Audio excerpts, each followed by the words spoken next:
We are all over the map this week with updates on racism, sexism, ageism, and other isms. A new segment is things I really don't care about. We'll see if Kurt does. We track it all, plus a brand new liberal paradox and my solution to it. With 685 days to go in Joey B's first term, this is Dale Carter's America. From the heart of flyover country, he's not on the far right, and he's certainly not on the far left. Like you, he's somewhere in the middle.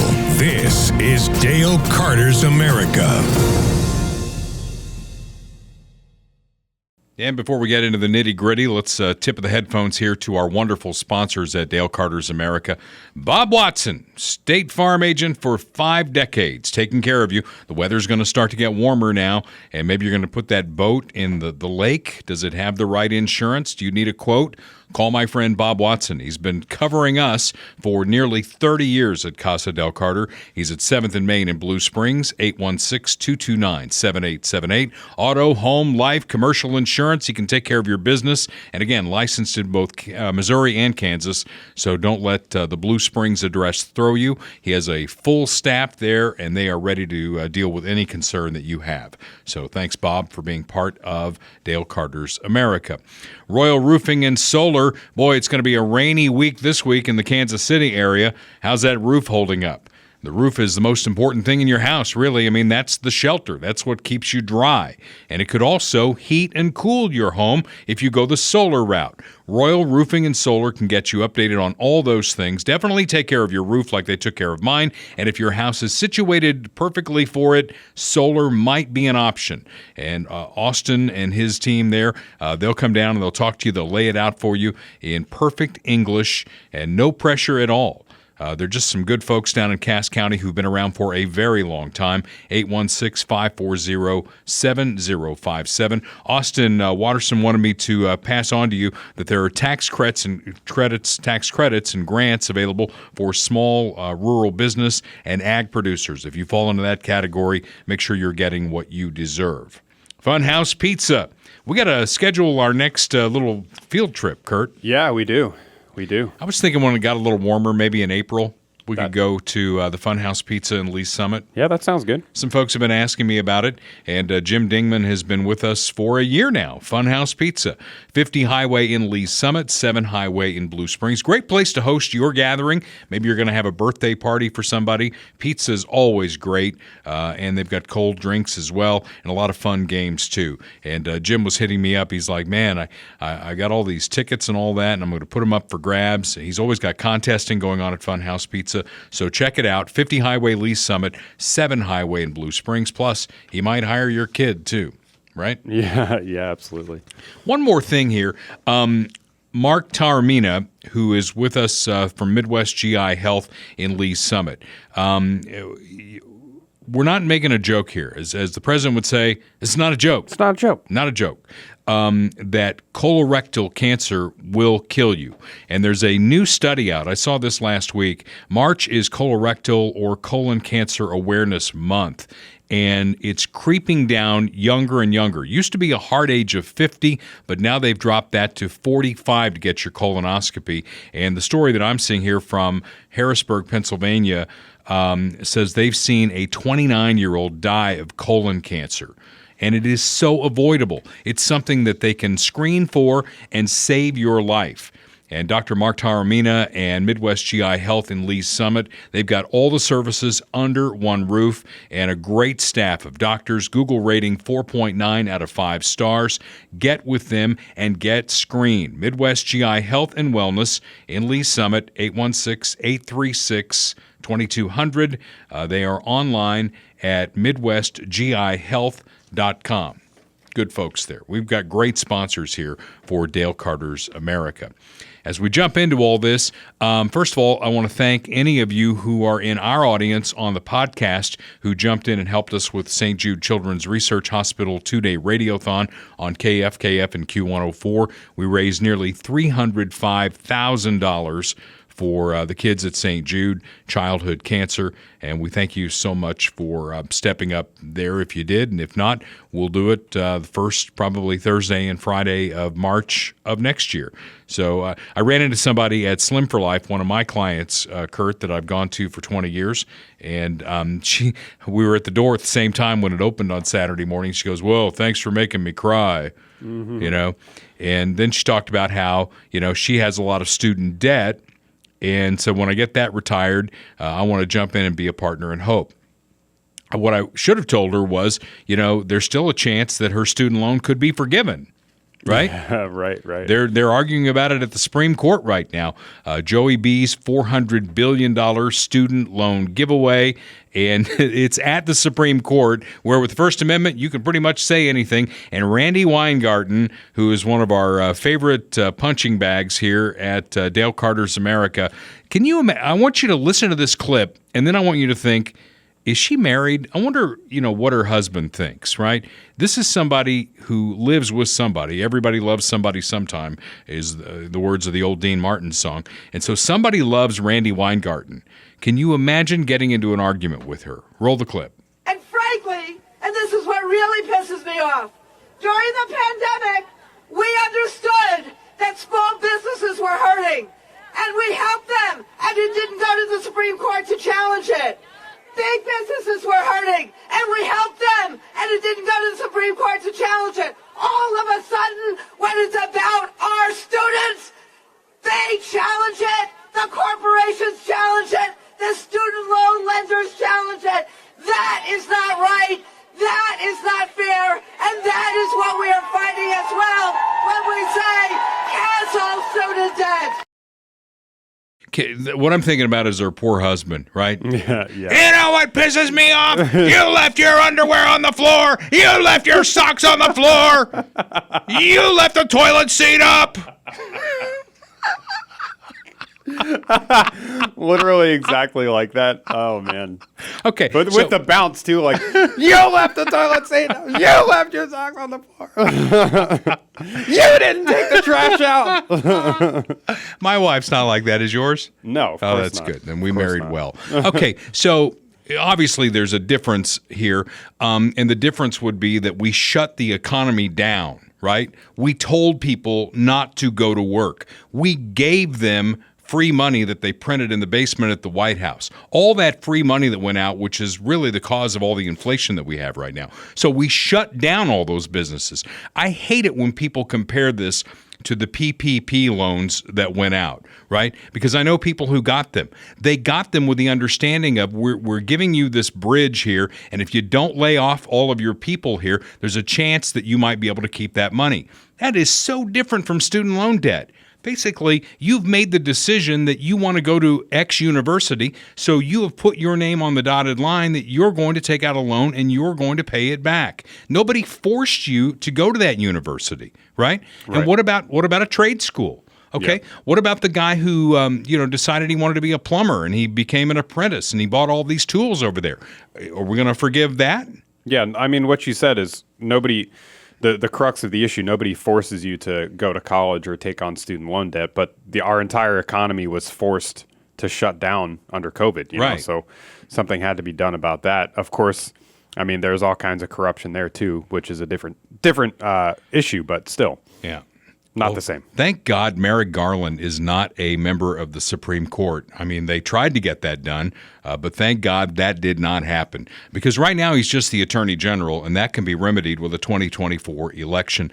We don't have the clip on this, and I did see it when it happened, where he was talking. I can't remember whether it was Holly or Cruz who were blasting him at this point. It might have been Holly, because Holly was talking about, and we'll get to his clip in a minute, about this family and what they went through with the FBI because of their pro-life beliefs. And I'm pretty sure it was Holly. And he's like, why aren't you finding these people who are terrorizing these pro-life people? You find the other people on the other side of it pretty quick. And Garland's response was, well, those crimes are happening at night. Yeah. So we can't do much about that because it's happening at night. So note to criminals out there, if you really want to get away with it, do it at night, right? Yeah, I found some clips, but they're longer clips. Yeah, So well, let's don't do that. Let's go back and blast him another way because Ted Cruz and Josh Hawley blasting Merrick Garland on how he handled justice security after the leaked opinion came out. The AG had an interesting story as to why he can't prosecute those who terrorize pro-life centers. And again, it's because they're out at night and they can't be found. But Ted Cruz, oh my gosh, I never want to be in a courtroom opposite this guy. right.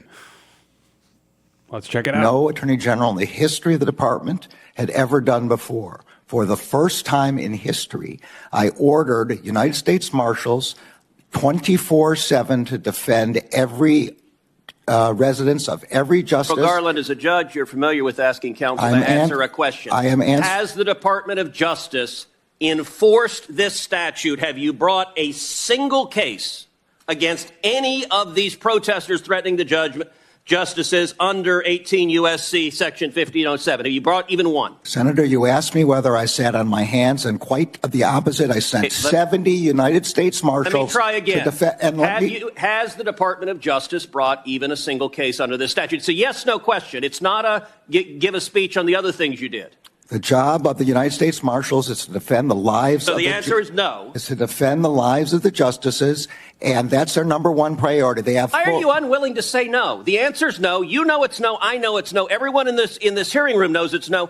You're not willing to answer a question. Have you brought a case under this statute? Yes or no? As far as I know, we haven't, and what we have done is defended the lives of the justices with over 70 U.S. Marshals. How do you decide which criminal statutes the DOJ enforces and which one it doesn't? The United States Marshals know that they have full authority. I recognize you want to give a separate speech. No, I don't want to give How do you and the he just went after him, and then Hawley goes after him, and that's the story of the family, the pro-life family, that the FBI in full battle gear and automatic weapons went after, and Hawley, oh my gosh, he wins the day on this one. Which is that you're abdicating responsibility? I'm not abdicating Then responsibility. give me the answer. Do you think, in your opinion, you are the Attorney General of the United States? You are in charge of the Justice Department. And yes, sir, you are responsible. So give me an answer. The FBI does not agree with your description. I'm not asking about the FBI. You are the Attorney General. Give me your answer. Do you think that it was objectively reasonable and they followed your guidelines in sending 20 to 30 armed agents to terrorize these people? Yes or no? The facts I have, which are those presented by the FBI, are not consistent with your description. So you think it was reasonable? I'm saying the facts are not as you describe. What, that the children weren't there? That there weren't long guns there? That there weren't agents? What do you dispute? What's the factual premise you dispute? Be FBI specific. said they don't agree with your description of... Be specific. They don't agree with what? Of how many agents, of the agents who were there, and of what their roles were. They don't agree. Do you know the That's all I can jury say. in this case acquitted Mr. Houck? I'm sure you're aware. Do you know how long it took him? I am aware, and we respect the decision of the jury. Do you know how long it took him? I don't know. 1 hour. 1 hour. Philadelphia District Attorney declines to prosecute. The private suit's dismissed. You use an unbelievable show of force with guns that I just note liberals usually decry. We're supposed to hate long guns and assault-style weapons. You're happy to deploy them against Catholics and innocent children. Happy to. And then you haul him into court and a jury acquits him in 1 hour. Boom. He wins. Don't you think?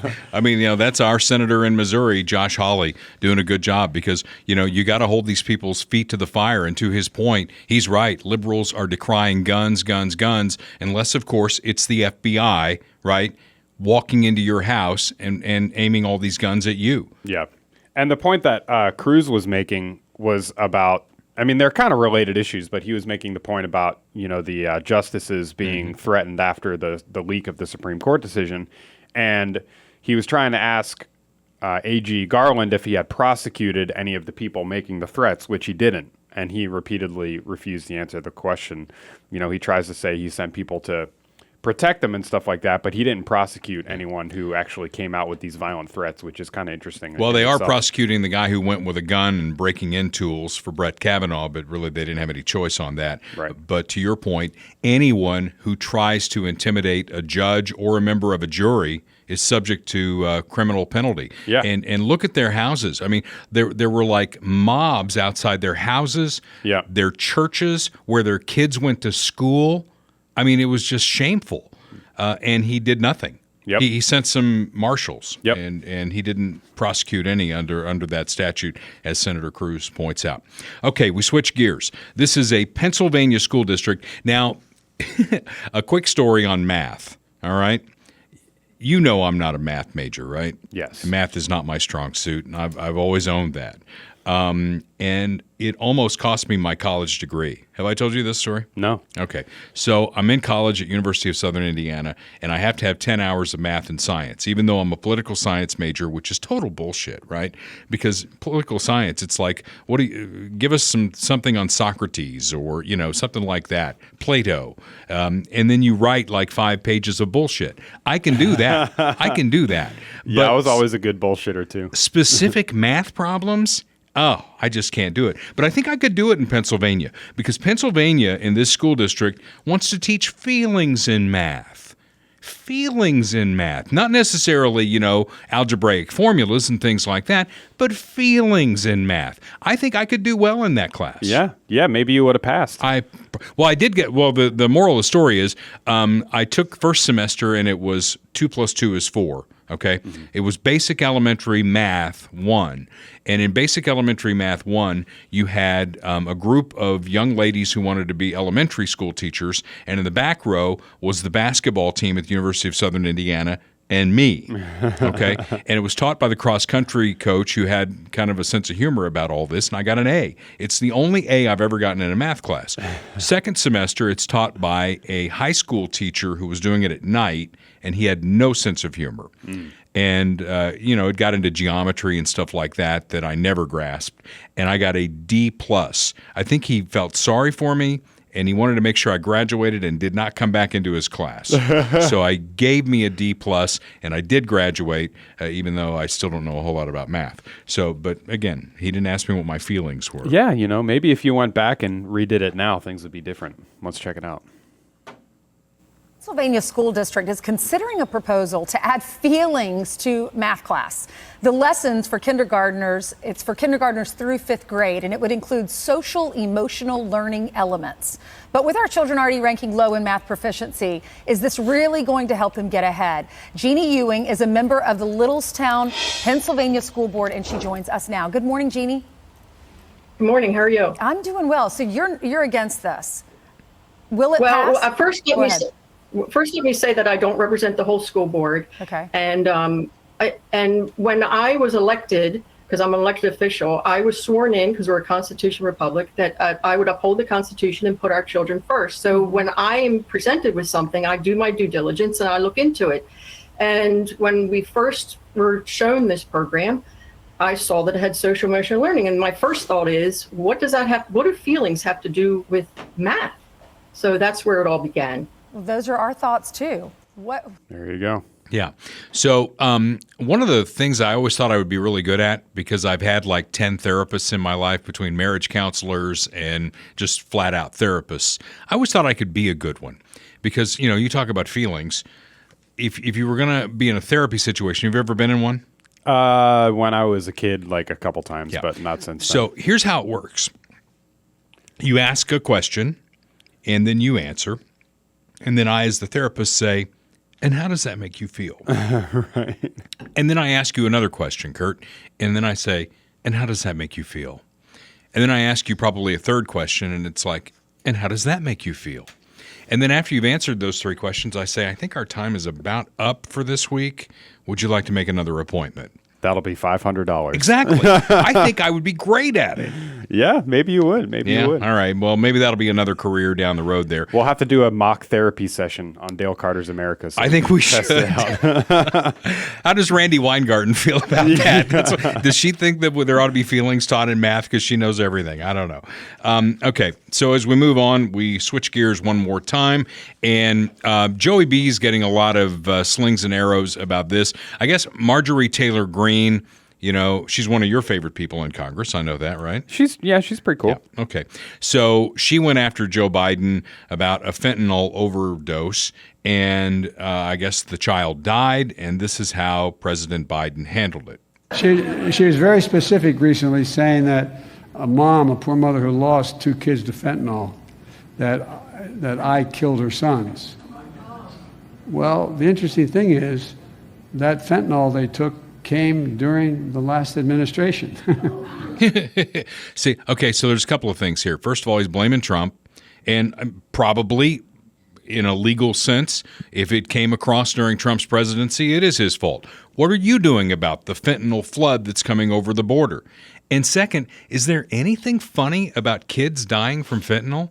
I mean, I get it's his nervous tick and all that. Yeah. And it's like, I mean, this doesn't make my hair on fire. I just think Right. it's a bad look. It's bad optics. Yeah, I don't really think it's that big of a deal, especially considering that he is like completely senile and like has no idea where he is or what's going on at any time.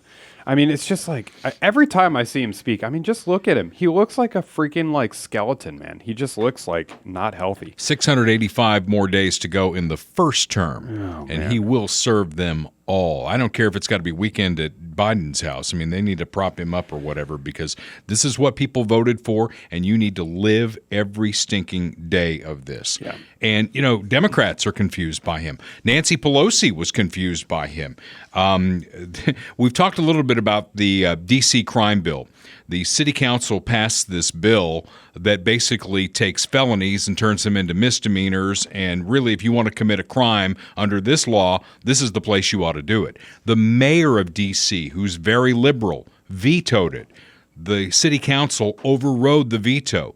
Well, the District of Columbia is not a state, and hope to God it never becomes a state. Seriously, because right now it's under the control of the U.S. Congress, House of Representatives to be specific. So the Republican-led House passed a bill that said, you can't do this. All right? The grown-ups are in town. You can't do this. The Senate is concurring in a bipartisan way, and Joe Biden says he would sign that bill. And the Democrats who voted to uphold that law, now they're really confused because they were looking for cover from Joe Biden. It's like, we're going to vote for this because we want to be on your side. We're down with the struggle. We get that all these felonies, they're just terrible. You should be able to shoot somebody and make it a misdemeanor. It's not that big a deal. And then Joe Biden says he's not going to veto it. He's going to sign it. And there are people, Democrats in both the House and the Senate, who are really confused about it. I wonder if Emmanuel Cleaver's confused about it. I'm sure he voted for it, right? Yeah, I mean, it's not like we have any crime problems here. So. Yeah. So the update to the story is now the president of the city council says, you know what, we're going to walk this back and reconsider it. Yeah. I guess because he knows that it's going to be, you know, that it's going to be overridden by the Congress and the president. He doesn't really have a choice. Yeah. He's trying to get ahead of it. I heard Nancy Pelosi's quote on this. It's like, well, we wish the president had given us a heads up on this. What day is it? Oh, it's Tuesday. Okay, I'm going to sign it today then. Right, he is seriously, he's like the governor in Blazing Saddles, right? Yeah. What a great movie, by the way. And if you want to see our president, it's Mel Brooks in Blazing Saddles playing the governor, because that's exactly how he is. I haven't seen that movie in a long time. I need to go back and watch it. Oh, great movie. Will never be remade. Oh, yeah, no way. It's just politically incorrect. They would never be able to remake that movie. All right, we go into our deep dives here, and we got a couple of 3 things here on the docket for you today. First up is former President Donald Trump at CPAC, and some clips and then some thoughts. And if you put me back in the White House, their reign is over. Their reign will be over. And they know it. And America will be a free nation once again. We're not a free nation right now. We don't have free press. We don't have free anything. In 2016, I declared, I am your voice. Today I add, I am your warrior. I am your justice. And for those who have been wronged and betrayed, I am your retribution. I am your retribution. Not going to let this happen. There you go, the retribution. That's not necessarily that's red meat for the CPAC crowd, and I get that. Where I take exception is another clip. Do you have the other clip? Yep, I got it right here. When we started this journey, a journey like there has never been before, there's never been anything like this. We had a Republican Party that was ruled by freaks, neocons, globalists, open border zealots, and fools. But we are never going back to the party of Paul Ryan, Karl Rove, and Jeb Bush. Okay, here's where I jump in on this. He lost the last election. I mean, if you want to go with the conspiracy theorists and say that it was stolen and all these ballots got counted and that's the reason Biden is president, go with that. The midterm did not become the red tsunami. We could have reasons for that. I'm telling you, if we nominate Donald Trump, first of all, my own personal feeling is I'd vote for him because his policies would be better than the Democrat alternative. But you cannot go into an election with a fractured Republican Party. He has to somehow, whoever the nominee is, has to unite this party like it's never been united before and then reach out to those in the middle. That is the winning strategy for winning. I mean, this gets a lot of laughs, a lot of guffaws, a lot of harumphs at CPAC, but he's not going to be the president with that kind of rhetoric. It's just not going to happen. I mean, is he wrong, though? Are you saying he's wrong, or you just disagree with the messaging? I disagree with the messaging. I mean, you can think that, but Ronald Reagan's 11th commandment was, thou shalt not talk badly about another Republican. And he's basically taking half of the party. That everybody he just mentioned represents about half the Republican Party. Where are the votes going to come from? If he only has if he only has the CPAC crowd, he's going to lose the middle, because he's already lost the argument in the middle. Because those people didn't vote for him in 2020. The suburban housewives in Pennsylvania did not vote for him in 2020. They're not going to vote for him in 2024. I mean, he got in 16 because it was like, this is new, this is different, this is refreshing. It's not refreshing anymore. This is the same old Donald Trump. Now, the first part of the message I was okay with. It's like he should go out there and say, all right, I didn't win in 2020. How's that working out for you? Mm-hmm. Go with that message. Say these were the policies that we did, and this is why it worked. I mean, to basically take down Jeb Bush. I mean, who else? George W. Bush, his brother? Was he a terrible president? Jeb Bush sucks, though. Like, he's not. Why does he suck? He's not a conservative. Why does he suck? Because he ran Florida for 2 terms. What was wrong with Florida when Jeb Bush was governor? I mean, he's not charismatic. Define he's not leading conservatively. Okay, there's a lot of non-charismatic Republicans who that guy is going to need if he wants to be the next president.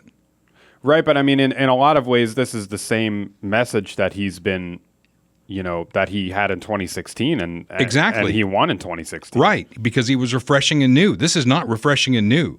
This is old. This is Donald Trump. And I'm telling you, the same act is not going to win in 2024. It's just not going to win.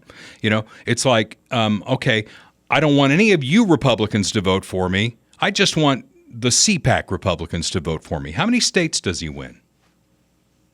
I mean, if you're talking about a general election, I don't know.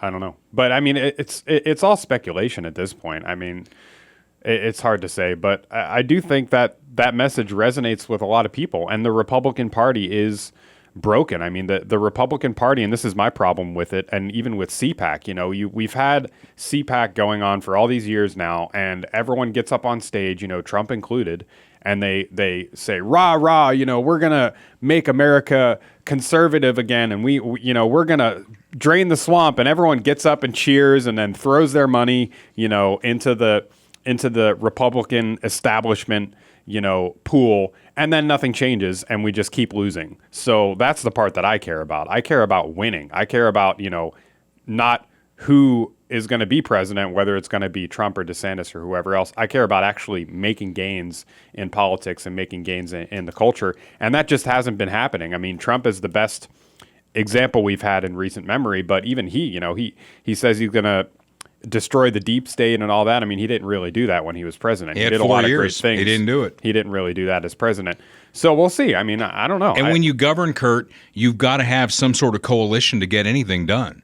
And basically, he's throwing down the gauntlet and says, I'm going to win, and I'm going to be the bull in a china shop again. To your point about fixing the Republican Party, this is not the way to fix the Republican Party. I'm not sure about that because, I mean, I think it's... Tell me how it fixes it. It runs off half the party. Well, that's the thing, though. You have to... Who's going to vote for him? Well, I think voters are tired of Republican politics as usual. They're tired of losing all the time. I think they're tired of inflation. I think they're tired of high gas prices. Yeah, that's what I'm talking about. They're tired, and it's everything: immigration, gas prices, energy prices. Let me just state this. Somewhere in Delaware, in the basement at Joe Biden's house, this is their wet dream. The only way Joe Biden wins another term is if this guy is the nominee. Any other Republican would beat Joe Biden. I don't know about that. You think Nikki Haley is going to beat Joe Biden? I don't think Nikki Haley is going to be the nominee, but I think any Republican that gets through the process, other than Donald Trump, because the messaging is already out there and the decision has already been made by voters in the middle, and he's now saying half the Republican Party is fools and idiots. And right, but he's not talking about voters. He's talking about the party. He's talking about the establishment of the party, politicians. How about the millions in Florida who voted for Jeb Bush? Are they idiots and fools? But he's not saying that. Like he's saying the guy they voted for is an idiot and a fool. Yeah, he is saying that. How about the millions who voted for his brother, a 2-term president? Well, was he horrible? I could almost guarantee you that those people who voted for him for governor, a vast majority of them or a large portion of them now support Trump because he has this message of, this is not the old Republican Party, because people are tired of the old Republican Party. They're tired of losing. Like I said, they're tired of, the Republican swamp or whatever you want to call it. He started this. We wouldn't even be having this conversation if it wasn't for the style of politics that Trump has brought to the Republican Party. You can say what you want about how effective he was as president. He did a lot of great things. He missed some opportunities too, but he's the one that started this whole conversation. He's the only one really talking about it. I have said all along I had no problem with his policies, and I thought he was a very effective president. He's a terrible communicator. Absolutely terrible communicator. I disagree, man. Well, disagree all fucking day if you want to. I really don't give a shit. I'm telling you that if you nominate this guy, we're going to lose in a ball of fire. Okay, well, we'll see. We'll see. I CPAC loves him. Put up the poll. CPAC loves him. Try and keep an open mind about it. I'm waiting to see what happens. I've got enough evidence to tell you that he is not going to win. He did not win in 2020, regardless of what the tinfoil hat people think. He did not win in 2020. I think he was one of the 2 main reasons that we did not win in the 2022 midterm. One of 2. Abortion is one, which the Democrats played to a hilt, and Donald Trump was the other. And here's another thing I'll tell you. In all of these primaries coming up, the Democrats, in every state they can, will cross over and vote for Donald Trump. He'll come out of it looking like he is a head of steam, and then he'll get to the general election, and we will lose in a landslide. Yeah, that's kind of a big part of it too, right, in terms of the Republican primary. And if you're just listening, we have the CPAC straw poll pulled up. Thinking ahead of the 2024 Republican primary for president, blah, blah, blah. Who would you vote for president is what it says. Trump, 62, DeSantis, 20. So he's running away with it. But, it's a selective crowd, CPAC.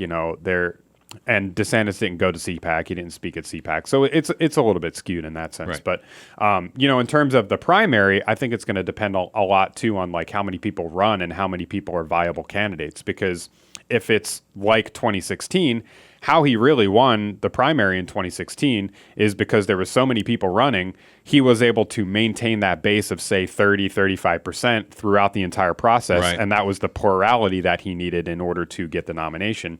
If it's just him and DeSantis, I think it's a harder path for him to get to the nomination rather than if it's like him and DeSantis and 16 other people, because that vote that DeSantis would get, I think, if I had to predict, is going to be split maybe between some of those other people, and it's going to make it harder for him to get to the number needed. Well, and again, remember, Democrats in every state they can, including Missouri, are going to cross over in a primary because they're smarter than we are when it comes to things like this, okay?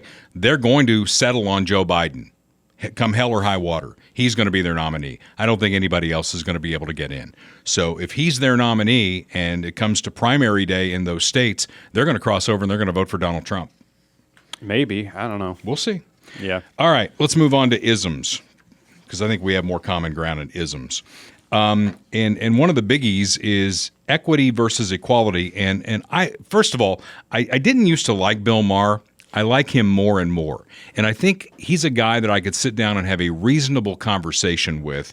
And we'd probably disagree at the end of the day, but I think that we would have some reasonable conversations because he's a liberal, but he's not afraid of taking on liberals. I'm not afraid of taking on conservatives I don't agree with. He's not afraid of taking on liberals that he disagrees with. And here he is with Bernie Sanders. Are we confusing equality of opportunity with trying to guarantee equity in outcomes? Okay, that's interesting because I think this word equity has come into the language in the last few years, and before that we didn't hear it a lot. And I think a lot of people hear equity and they hear equality, that like it's the same word, and it's not the same word and the same concept. So how would you differentiate between equity and equality? Well, equality, we talk about Deer in the headlights. I don't know what the answer is. Come to think of it, equality is equality of opportunity. All right? We live in a society, we want all people to have whatever color your skin is. Equity, I think, is more guarantee of outcome, is it not? I think so. Yeah. So which side do you come down on? Equality. Equality. Yeah. Okay. Yep. No, he really doesn't. Because there's an equity bill moving through Congress right now, and that's exactly right. Bill Maher nails it 100%. It's about a guarantee of outcome. Yeah. Yeah, I mean, that's a totally reasonable question. And Bernie kind of digs himself into a hole there because, I mean, it is, I guess somewhat refreshing. At least he's not just giving some bland, political answer. Like he says, I don't really know, and at least he's not just getting on a stump or whatever, but he kind of tanks his own ideology there because at the end of the clip, they make the distinguishment between equality being equal opportunity and equity being equal outcome. And Bill Maher says, well, which side do you come on? He says equality, which we already have, we already have equality.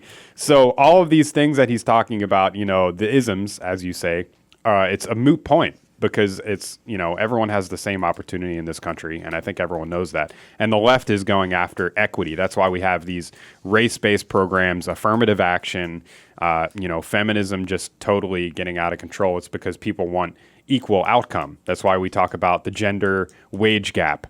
And nitpick on that, even though it's been totally debunked, and other things like that, because equality, equal opportunity to do what you want and have the freedom to do what you want in this country is not enough for these people. Yeah. Lori Lightfoot was elected as mayor of Chicago 4 years ago, and they have a system in Chicago where there's so many people who are running for mayor, they take the top two to move on to a runoff. And Lori's done such a horrible job as mayor of Chicago that she did not make the top two. And of course, it can't be, gosh, maybe my policies weren't good. Maybe I should have been a little more serious about the crime that's affecting Chicago. For her, it comes down to racism and sexism. Those are the two reasons that she lost her reelection bid, racism and sexism, because I think she's black, right? Yeah. She's black. And she's a woman, right? Are we sure about that? That one's a little bit more up in the air, I think. She's also a lesbian. I mean, why didn't she throw that out? Yeah. Right? I mean, that's a clear bias. She's also ugly. Why didn't she, that's a oppressive. Well, I think if she'd used her sexuality, that might have been the hat trick: racism, sexism, and sexual orientation. That's true. Yeah. But I think maybe the voters in Chicago were tired of the war there. I think there are places and cities where they're getting a little bit. They're done with it. And maybe you saw this. Nearly 24 people were arrested in Atlanta over the weekend for a violent protest at a construction site of a new public safety training center. Now, these people are terrorists. Like, there's 24 of them, and they come from all over the country. And actually, I think one was from Canada. One might have been from France. And, what is it that you want? Either you don't want policing at all, which I think is a really, really bad idea. After the George Floyd thing, they wanted more training, better training for police officers. And I get that. And I want that as well. So Atlanta, the Atlanta area, they build this huge facility, and its only reason for existing is to train cops better so they can handle the job better. And these thugs go at it throwing bricks, rocks, Molotov cocktails. They're throwing them at officers. And it's all about anarchy. Yeah. Right? Yeah. I mean, they just it goes into the ACAB, F the police type mentality. So, and it's interesting because they want more training. They'll say, "Oh, police need to be better trained," and they do so that they don't, commit these violent racist acts or whatever they say. But then once they actually try and put money into doing that, they don't want that either. So they just don't want any government. They want complete and total anarchy. Lord of the Flies is what. Yeah, but these are also the same people that were behind like the vaccine mandates and the mask mandates for COVID, and behind like big government programs on poverty and homelessness and all that stuff. So it's kind of ironic because they're called Antifa, and they're not or anarchist, communists or whatever, but they're really not anarchists in any sense of the word. Well, I mean, I think voters are getting a little sick and tired of it. And I think Chicago might be the tip of the iceberg because it's going to be a Democrat who's going to win anyway. They had like 15 Democrats win. Republicans don't even bother. But right. The main guy, I think he was like head of the school board in Chicago. And he said basically his platform was, we've got to do something about crime in this city. And I think people embrace that message. Or option B, they're a bunch of racist, sexist, bigot homophobes. Yeah, that's probably it. That's probably what it is. Speaking of which, March is National Women's Month, Women's History. And Ketanji Brown Jackson, Supreme Court Justice, can't tell you what a woman is. Maybe we don't even know anymore because even, a couple of ugly dudes like me and Kurt, we could decide in March that we are women now, right? I don't know about me. I'm a handsome man. Yeah. Okay. Handsome man. You'd be a fugly woman, though. Yeah, I would. You really would. And if you need to know what that means, look up the word fugly and you'll find out. So Hershey bars, they always jump in on Women's Month, and they've got a series of candy bars that pay tribute to women. This is the one from Canada that kind of caught our eye here. My name is Faye Johnstone. I'm the executive director of Wisdom to Action. We can create a world where everyone is able to live in public space as their honest and authentic selves. See the women changing how we see the future at Hershey's Canada. That's a dude. There's a clip that I can find on that. Yeah, that is a. It's got to be a dude. That is a man. And also wearing the bull ring in the nose. I mean, please, whatever you do with your life, live your life, be as happy as you want to be, but don't ever serve me in a restaurant. Oh my God, I hate that. And, I put that up on Facebook because I had a waitress down here in Westport that had like the bull ring nose. I'm not talking about the cute little stud in the side or maybe even a little hoop around the nose. I'm talking about the things that look like boogers coming out of the middle of the nose, right? Yeah. Do you really want to see that when you're eating? You want to see a couple of boogers coming out at your food? That's what I don't like. And people were on Facebook, most people agreed with me, but some of them were like, You need to be more understanding, Mr. Man. And I'm like, no, I don't. I'm the fucking customer. If I don't want to eat here, I'm going to take my money and go somewhere else. Yeah, I think we've been tolerant enough, you know. You just don't understand. And another thing that pisses me off. Yeah, whenever we see stuff like that, it always reminds me of this. You've seen Austin Powers. Oh, right? I love Austin Powers. Can I get you a drink, Mr. Powers? Sure. Austin, we've got to look for Dr. Evil. Wait. I've got an idea. How on earth did you hit that woman? Right, let me show you, baby. That ain't no woman. It's a man. Three Evil's assassins. That makes me want to go watch all three of the movies again. That's funny. I mean, you know, we should really laugh more in this country. Mm-hmm. And the people who wake up every day like Randy Weingarten, you know what else pisses me off? She's a very humorless person, I think. All right. So again, I want to thank, before we move on any further, thank time out here. Bob Watson. There we go. Bob Watson, our State Farm agent. You were ahead of me on that. 816-229-7878. Auto, home, life, commercial insurance, boats, licensed in both Missouri and Kansas. He and his staff will take care of you. They're not some 800 number in a foreign country where English is their fifth language. They are right here in the middle of the country, and they are here to help you when you get in a jam. It's what insurance is all about. It's for the dark days that you have, right? It's for your worst day. It's when you've totaled your car or when your house burned down. Bob Watson and his team are there for you. They've been with me for 28 years now. 28 years this week. Wow. 816-229, yes, I know I'm old. 816-229-7878. They'll take care of you. Bob Watson, one of our fine sponsors on Dale Carter's America. And I care about that. I care about having the right insurance. Even if a bunch of you are driving around with no car insurance and an temp tags. expired temp tag. Hey, that's my thing. If you got an expired temp tag, you don't have insurance. Mm-hmm. There's no way. If you can't take care of that, you don't have insurance. So I have insurance, so I'm taken care of. My family is taken care of. There are other things I really don't care about. And there have been some stuff in the news that I don't care about. It's funny because we get Kurt does notes before the show with like the video clips that you see if you're watching online on YouTube. You really should, because you would have missed the dude dressed up like a woman representing Hershey's for National Women's Month. Yeah. You would have Follow missed us on YouTube. Come on, man. It's fun. Come on. Not a joke. We put a lot of work into this. Come on, man. So things I really don't care about. The whole Alex Murtaugh. Am I saying that right? Murtaugh? Murdaugh? Murdaugh. Yeah. Yeah. Found guilty, sentenced to consecutive life sentences. And all of the news channels, including Fox News Channel, went wall to wall on this. I don't care. Do you care? You know what? You know who it's appealing to, right? I don't. It's appealing to suburban women, because that's like the demographic that is obsessed with like the true crime dramas and stuff like that. It's the same demographic that was obsessed with the Johnny Depp Amber Heard trial when that happened. At least you've heard of those two people. I'd never heard of this guy. Had you?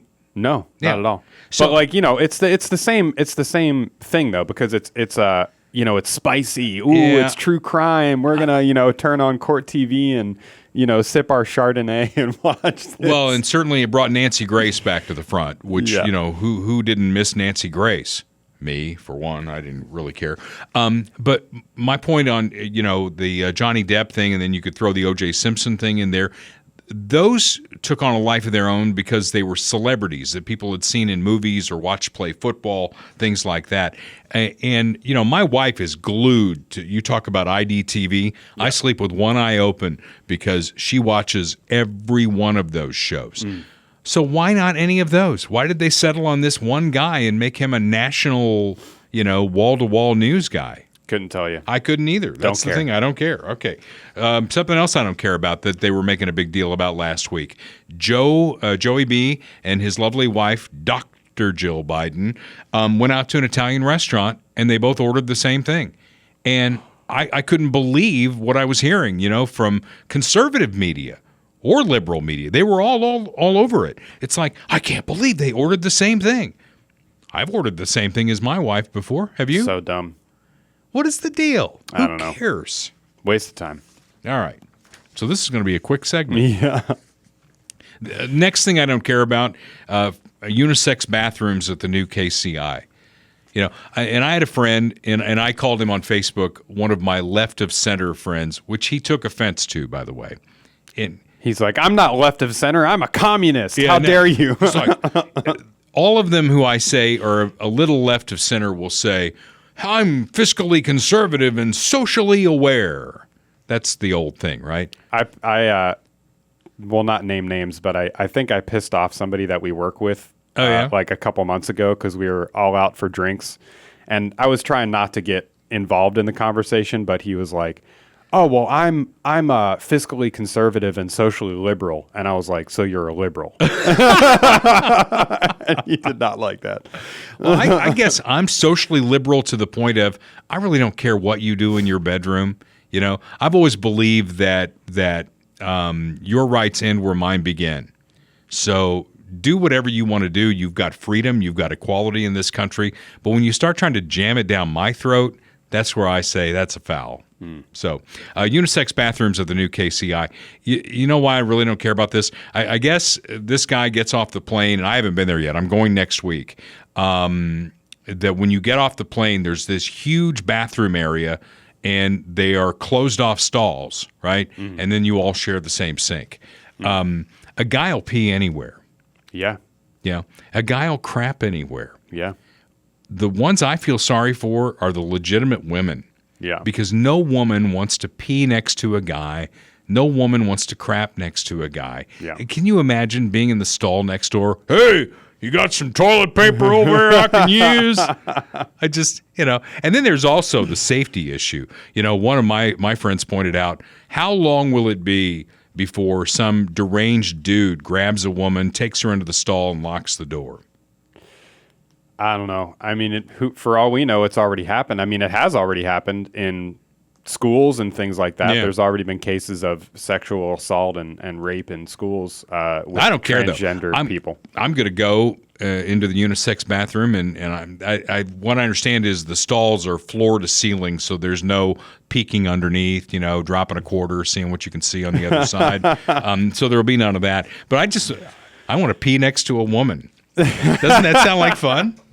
Not really. I mean, I don't know. I don't care. Like you said, though, I mean, it's true. We'll pee anywhere. Exactly. That's the beauty of like I was on the golf course this weekend with another one of our coworkers. Yeah. And pee on the golf course. Yeah, just you're a good man. Yeah, just like you stand next to the cart, like make sure nobody's looking, just kind of take care of business real quick, and it's easy. Yeah.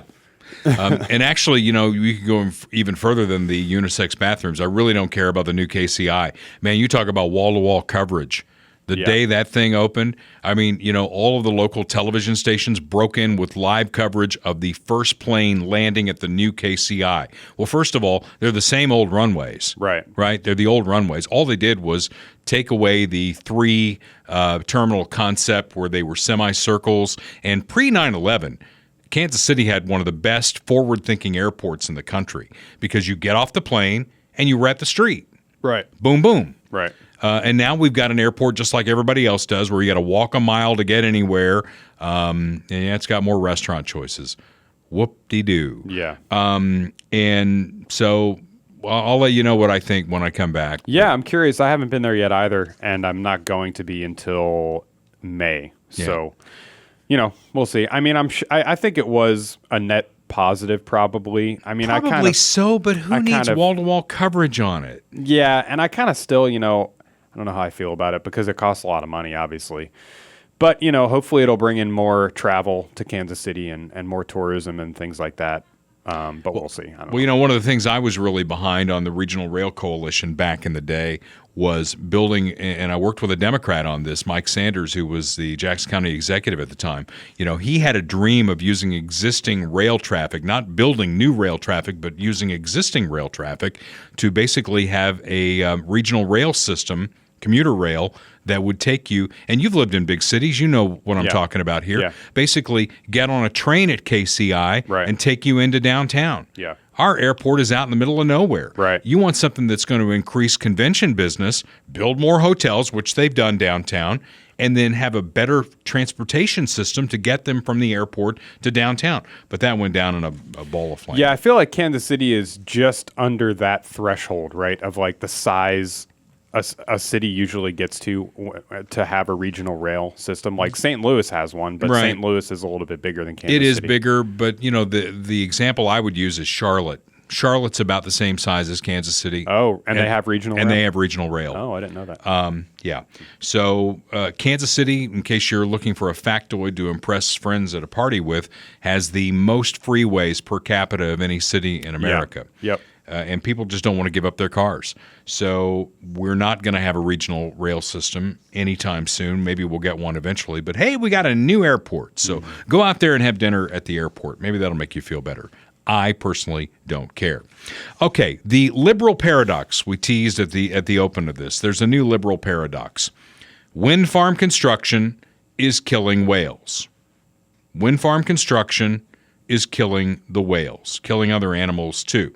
So before we get to my solution, you got the pic up here. If you were watching on YouTube or Rumble, you would see this, but those are huge. Yeah. I think those are blue whales or sperm whales or humpback whales. I mean, you something got like that. people standing around it, and they look like buildings. Yeah. Huge. Okay, so John Kerry, who is our climate czar, the guy who just sold his private plane because he got tired of taking a bunch of shit for flying it all over the place, but he sold it to somebody else who's going to fly it all over the place. So that didn't help the environment. He wants to weigh in on this whole thing. Yeah. We got a little snippet here from John Kerry. Now, as far as the whale thing is concerned, I was kind of looking into it. So I guess the deal is that they're drilling. So they're putting wind turbines in the water, right, offshore. So there's a lot of drilling that's involved into the bedrock in order to anchor the wind turbines, and the sound and just the presence of these machines and stuff messes with the whales. You know, it messes with their because they use like a lot of sonar and stuff like that to navigate. So that's the prevailing theory on why they're ending up, beached and dead.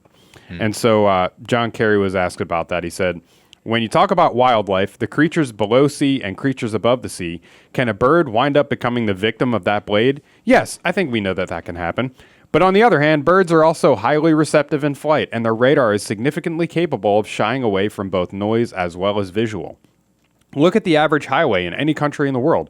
Cars hit birds. I don't hear anybody complaining about that, or trains or airplanes. It's a balance, and I think it's not a crisis in my judgment. I hope when my plane takes off from KCI Monday, it doesn't hit a bird, because that can be a bad day. That can be a very bad day if you hit a bird with your plane. All right. So next week on the podcast, Doug Heischman, who is an officer with the Blue Springs Police Department, he's going to be a special guest because I'm going to be traveling, and we're going to talk about the Blue Springs Citizens Police Academy. A lot of towns have this, and if your town doesn't have it, you should ask them to start it. And when you want to talk about what police officers go through and how they're out there trying to keep you safe, this would give you a very deep understanding of what it is that they are going through, and put yourself in their shoes and the split-second decisions that they have to make. So Doug is going to be our guest next week. I told you I would solve the liberal paradox if we only used what we had in the ground already. Instead of chasing unsustainable energy sources, we'd be energy independent and save the whales.